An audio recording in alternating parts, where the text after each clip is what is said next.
ਜਾ ਸ਼ਾਇਦ ਮੈਂ ਕਹਿਵਾਂ ਉਹਦੇ ਕੋਲ ਸੀ ਮੈਂ ਉਹਨੇ ਉਹਦਾ ਕਮਰਾ ਦੁਖਾ ਲਿਆ ਹੈ ਨੀ ਇਹ ਅੱਛੀ ਨੋਰਵੀਜਨ ਲੱਕੜੀ ਉਹਨੇ ਕਿਆ ਰਹਿਲਾ ਤਾਂ ਬਹਿ ਜਾ ਜਿੱਥੇ ਵੀ ਦਿਲ ਮਰਜੀ ਮੈਂ ਆਲੇ ਦੁਆਲੇ ਦੇਖਿਆ ਕੋਈ ਉੱਥੇ ਕੋਸੀ ਨਹੀਂ ਸੀ ਮੈਂ ਦੂਰੀ ਤੇ ਬਹਿ ਗਿਆ ਸਮਾਂ ਸੋਚ ਕੇ ਉਹਦੀ ਸ਼ਰਾਬ ਪੀ ਕੇ ਅਸੀਂ 2 ਵਜੇ ਤੱਕ ਗੱਲਾਂ ਕੀਤੀਆਂ ਫੇ ਉਹਨੇ ਕਿਹਾ ਸੌਣ ਦਾ ਸਮਾਂ ਹੋ ਗਿਆ Ramón Lobo, buenos días. Muy buenos días, ¿qué tal? La maleta hecha, a punto de marcharte a Estados Unidos también, bueno, los dos. Vamos a la carrera, sí. Bueno, vas a estar en Nueva York. Sí, vas a estar en casa de alguien, seguro, para ahorrarte el hotel que te conozco. Exacto, cambio casa. Oye, ¿y con los gatos qué has hecho? Yo voy para allá y Antonio viene para acá. Los gatos se los he dejado a una amiga y se los dejé el otro día al principio del puente y el arranque no ha sido muy bueno porque Nana se metió en una lavadora de estas de carga superior. ¿Nana es el gato o la amiga? Sí, la gata. La otra amiga cerró la lavadora con la gata dentro, con lo cual no la encontrábamos y encima me pusieron café con sal. Yo creo que me quieren decir algo, ¿no? Yo creo que te está mandando una señal, ¿no? Una señal. Igual te encuentras algo en la cama cuando vuelvas. Sí, un caballo o algo, ¿no? Exacto. Cuando empezamos, vamos. Venga.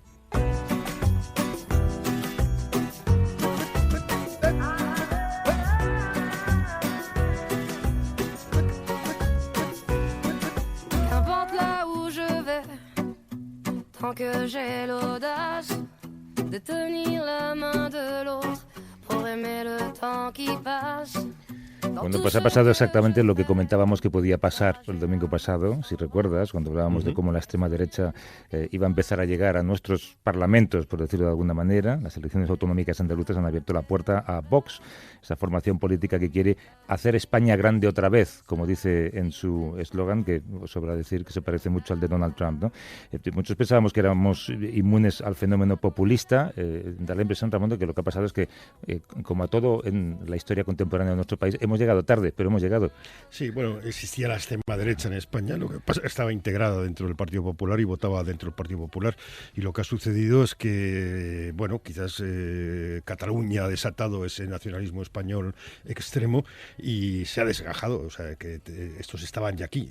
La sorpresa ha sido los 12 escaños, que no lo preveía nadie, de luego no lo preveía el CSI, el CIS, que últimamente no da una, y sí condiciona ahora y veremos qué va a pasar en las próximas elecciones. El CSI tampoco seguramente lo veía venir, ¿eh? No, tampoco, yo sé. Hace unos días hablábamos de ese auge de la extrema derecha y de la xenofobia, no solamente en España, en todo el mundo. Hay una crisis de partidos políticos tradicionales, de eso vamos a hablar de hecho a partir de las 9. ¿Tú crees que esas formaciones mainstream, por decirlo de alguna manera, no encuentran las recetas que deberían encontrar? No, la izquierda es evidente que no. La socialdemocracia, que ha sido fundamental en la creación del Estado de Bienestar y de la Unión Europea, compró todas las recetas liberales tras la revolución conservadora de Reagan-Thatcher y se ha difuminado. La izquierda, aquí por lo menos Podemos, no termina de conectar con la gente, está enredada en sus cosas, más en eslóganes que en ideas. Y la derecha democrática lo que ha sido para protegerse del discurso xenófobo de la extrema derecha es copiar gran parte de ese discurso. Con lo cual es lo que le está pasando un poco en Francia, ¿no? Con Macron, que bueno, un líder sin partido se ha encontrado que le derrota un movimiento sin líderes, ¿no? La realidad es muy compleja y estamos aplicando, yo creo que recetas muy de asesores de imagen y no de política. Queríamos saber si estamos en un momento histórico de una envergadura comparable al de la caída del muro de Berlín, porque algunos signos así nos lo hacen anticipar, ¿no? ¿Cómo puede el mundo afrontar estos nuevos desafíos políticos? Las barreras que protegen nuestras democracias son lo suficientemente fuertes como para ejercer como de muro de contención contra estos populismos. Queríamos hacer una radiografía de la situación con 3 personas a las que admiramos mucho, que son Marc Bassets, corresponsal del País en París. ¿Cómo estás, Marc? Buenos días. Hola, buenos días. Muy bien, gracias. En Moscú está Marc Marginedas, corresponsal del periódico. Hola, Marc, ¿cómo estás? Hola, buenos días, ¿qué tal? Y tenemos también a Mónica García Prieto en Shanghái, periodista freelance y colaboradora siempre que puede de este programa. Hola, Mónica, ¿cómo estás? Hola, buenos días, Javier, ¿cómo estáis? Déjame empezar por París, porque Jean-Marie Le Pen fue de los primeros en felicitar por Twitter a los amigos de Vox, decía él textualmente, Marc, por ese triunfo electoral. ¿Tú crees que hay paralelismos directos entre Vox y el Frente Nacional de Le Pen? Sí, hay paralelismos en la ideología de derecha radical o extrema derecha, en el mensaje populista. Son partidos más o menos aliados, si no aliados amigos, que tienen desde hace tiempo contacto, y tengo entendido que el Frente Nacional francés pues es un referente no solo para Vox, sino para otros partidos de esta onda ideológica en Europa. El Frente Nacional, en cierta manera, es el precursor de todo esto. Desde los años 80, en el que irrumpió en la escena política francesa con Jean-Marie Le Pen, ha sido un partido muy, muy fuerte en Francia. Y no hay que olvidar que en las últimas elecciones presidenciales, en el 2017, tuvo 10 millones de votantes, que no es poco. Hay también tensión entre Rusia y Ucrania, que ha aumentado después del tiroteo contra una flotilla militar ucraniana, con 23 marineros ucranianos detenidos por Moscú en el estrecho de Kerch. Esto pasó hace solamente unos días. Después de ese incidente, el presidente ucraniano declaró el estado de guerra. En esa zona del planeta, Marc, ¿estamos también ante una nueva guerra fría, quizá, entre Rusia y el resto del mundo casi? Bueno, yo creo que la Guerra Fría hace tiempo que la vivimos, desde hace ya, yo creo que un par de años o tres, desde el 2014. Una cosa que sí que está clara es que es una Guerra Fría muy diferente a la Guerra Fría del siglo XX, no es una Guerra Fría ideológica. Rusia no es el campeón de una ideología radicalmente diferente que el resto de Europa, es una sociedad de más capitalismo y considerado uno de los países con mayores desequilibrios de riqueza del mundo, según Credit Suisse. Y luego es una sociedad, además, es una guerra fría en la cual el principal enemigo no es un bloque militar como es la OTAN, sino que es la UE, porque la UE ofrece a los países del ex bloque soviético, incluso la propia Rusia, unas reglas de juego que les apartan del sistema, del modelo de Estado controlados por mafia que existe en estos momentos en el espacio postsoviético. En esa zona en la que estás tú, Mónica, ha ocurrido también algo en los últimos días, que es esa detención, ocurrió en Canadá, pero lógicamente os afecta allí el pasado jueves, la vicepresidenta y posible heredera de la multinacional china Huawei, que añade más tensión a una relación que es difícil entre Estados Unidos y en China, especialmente después de la última reunión del G20. Hay una lucha por el control del desarrollo tecnológico global que va más allá de lo político, ¿no, Mónica? Yo creo que sí, es una lucha que se está extendiendo por parte de China. Evidentemente, China ha dejado el todo a 100, lo dejó hace tiempo. Ahora es una gran potencia tecnológica y está extendiendo pues, en todo el mundo, no solamente la tecnología en los teléfonos o en los ordenadores, incluso en los coches inteligentes. Hace poco hubo una denuncia acerca de cómo los coches chinos están retransmitiendo la localización de GPS, la retransmiten y la están grabando y la están, es una parte de los registros, digamos, del gobierno, ¿no?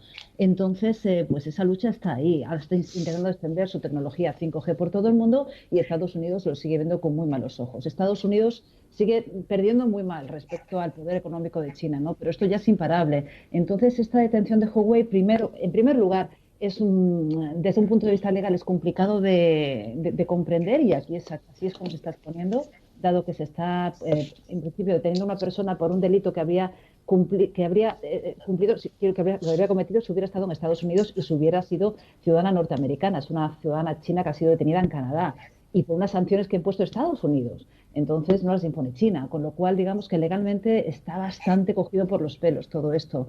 Y pues claro, todo el mundo lo ve como parte de esta guerra comercial que, por cierto, se acaba de pronunciar una moratoria el pasado 1 de diciembre de 90 días, ¿no? Con lo cual Trump una vez más dice una cosa y hace otra, lo cual es algo que lleva bastante mal China. Marc, Macron aparece como el hombre milagro para frenar a Le Pen, igual que apareció Chirac, que era quizás un producto del sistema, un político casi cocinado a toda prisa, con muy poca experiencia. Parece que el milagro Macron se va desinflando, ¿no? Bueno, yo creo que más que desinflar se está pegando un batacazo espectacular, ¿no?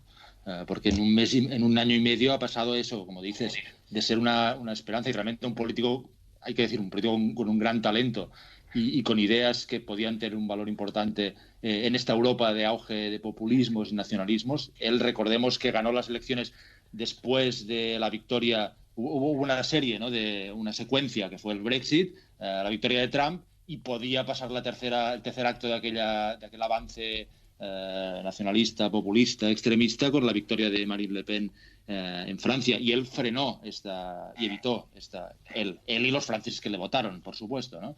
Aplicó su programa de reformas y ahora de repente y de manera inesperada se ha encontrado con este movimiento de los llamados chalecos amarillos que en 3 semanas ha puesto su presidencia patas arriba y ha creado una situación de incertidumbre y de descontrol en el gobierno, de la sensación de que no controla y que ha perdido la capacidad de llevar la iniciativa y de responder a esta crisis que realmente le debilita y debilita la posición del bando, si hablamos de bandos, del bando liberal, europeísta, internacionalista.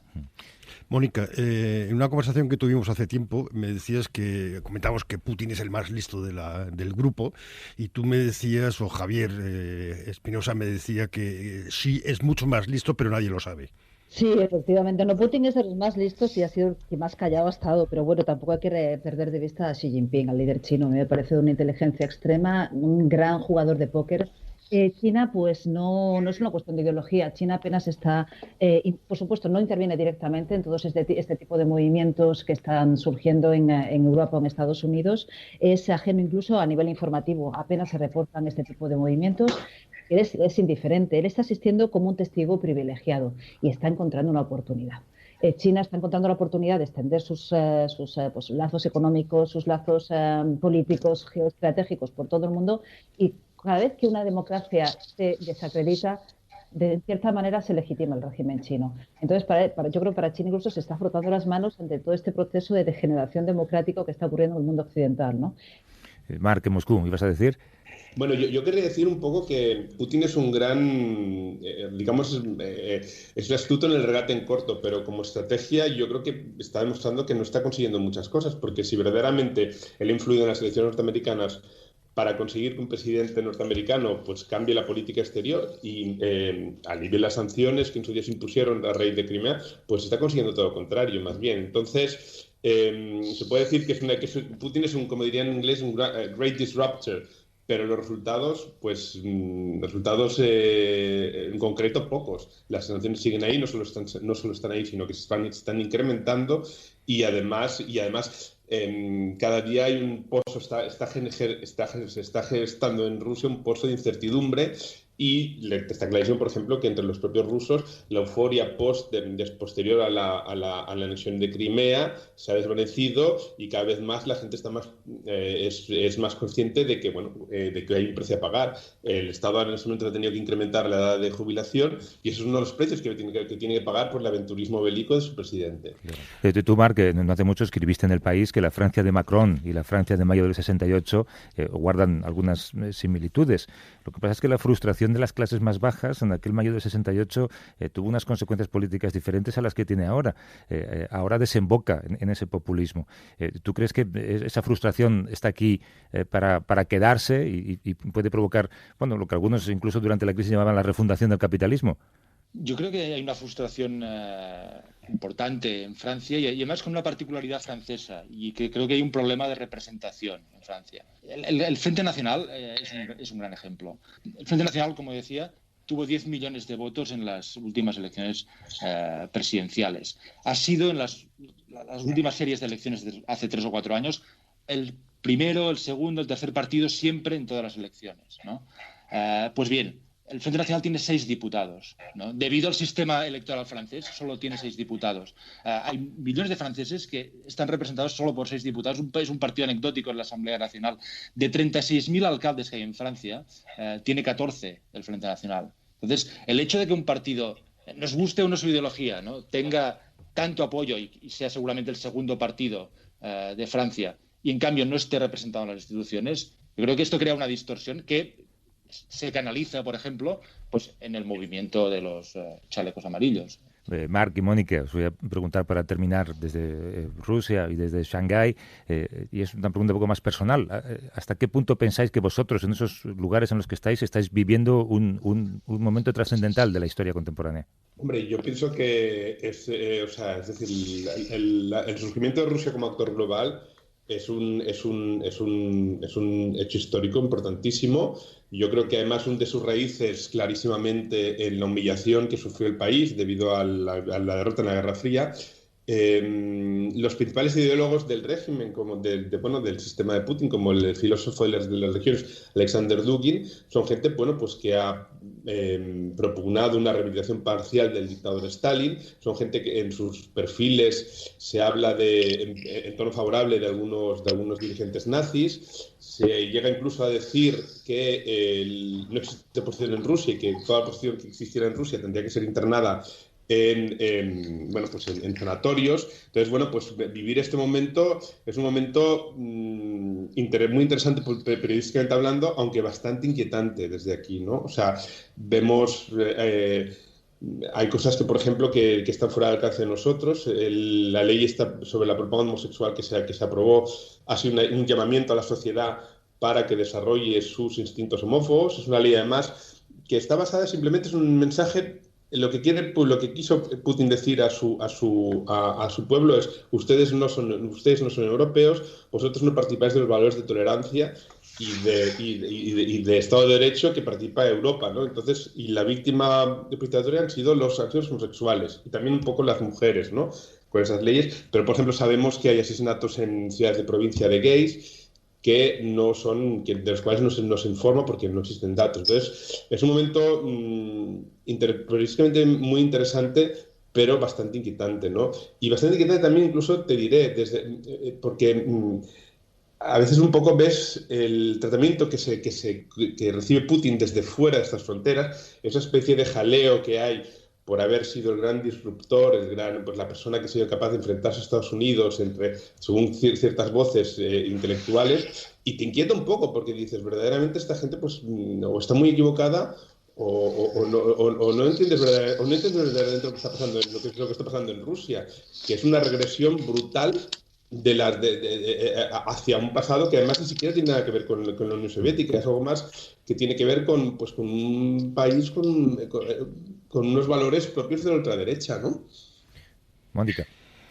En el caso de Shanghái estamos viviendo un momento definitivo para mí en la historia, ¿no? De cómo el cambio de eje realmente de Estados Unidos, el poder económico y el liderazgo mundial, el liderazgo político de Estados Unidos, para mí sí está en declive. Yo creo que China no solamente es que vaya a recuperar ese papel, digamos, en un plazo muy corto de tiempo, es que ya lo está haciendo.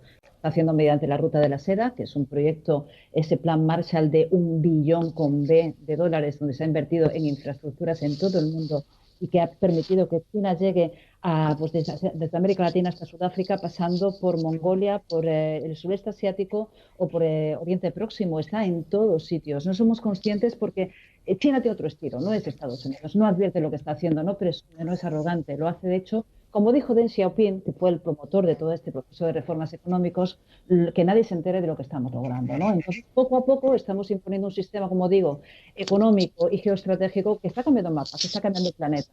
Y también creo que los sistemas democráticos y no democráticos en el mundo muy pronto se mirarán en el espejo de China. Estamos vigilados por 200 millones de cámaras, que van a ser 400 millones de cámaras en el año 2020. Y esas cámaras permiten que, gracias a las tecnologías de reconocimiento facial, que ya están siendo exportadas a todo el mundo, permiten que se localice a cualquier ciudadano en cualquier momento, en todo el mundo. Y me temo que esta tecnología ya está siendo exportada a todo el mundo y al final pues habrá muchos gobiernos que opten incluso voluntariamente por ella para controlar a los ciudadanos. Y por desgracia me temo que puede pasar también lo que ya ha ocurrido en China, que los ciudadanos prefieren renunciar a sus libertades en pos de la prosperidad económica. Mar Bassets, corresponsal del País en París, Mar Marginedas, es corresponsal del periódico en Moscú, y Mónica García Prieto, periodista freelance, colaboradora de este programa, está en Shanghái. Marc, o a los dos Marcs, y a Mónica, muchos abrazos y muchísimas gracias, como siempre. Gracias a vosotros. Feliz Navidad. Hasta y luego. esas cosas. Gracias.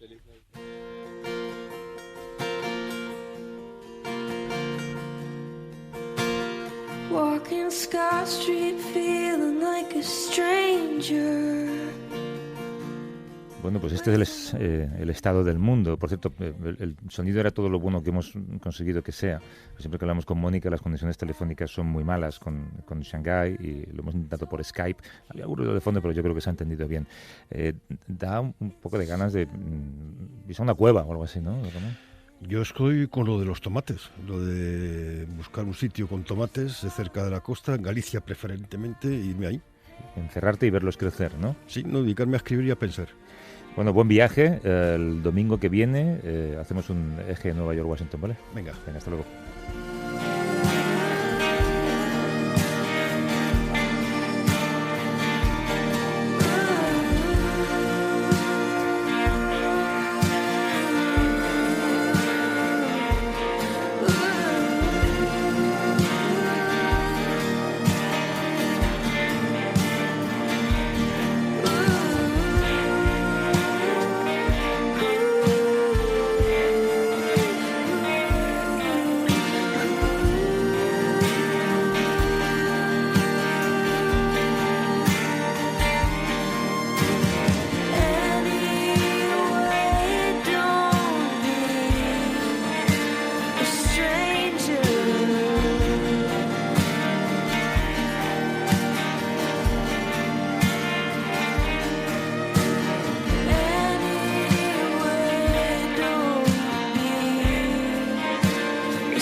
A vivir que son 2 días. Javier del Pino.